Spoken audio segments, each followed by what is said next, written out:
Hi, welcome to the channel.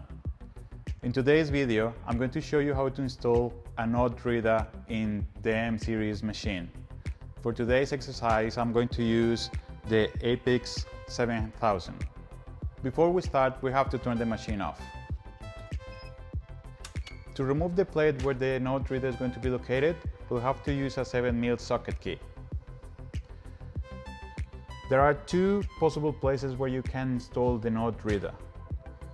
It is recommended that the note reader goes on top, so the card reader, in case you are going to use it later on, could be located on the bottom.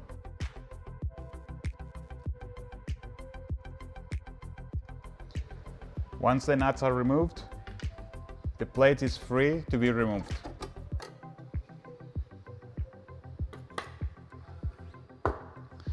With the plate out of the way, we proceed to install the note reader.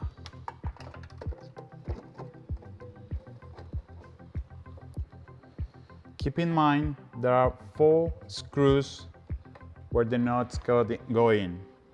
So to make it easy, you can remove the cassette of the note reader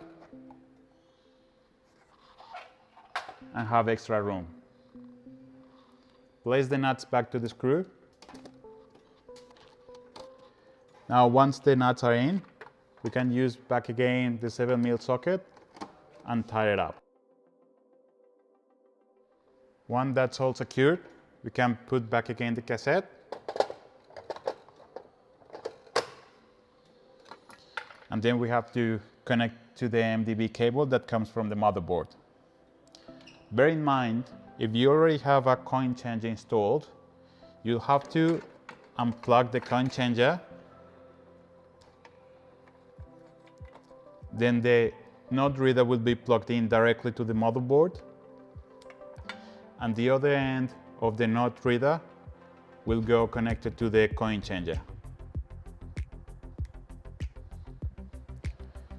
Once it's finished, you can tie up a little bit the cables so it is nice and neat,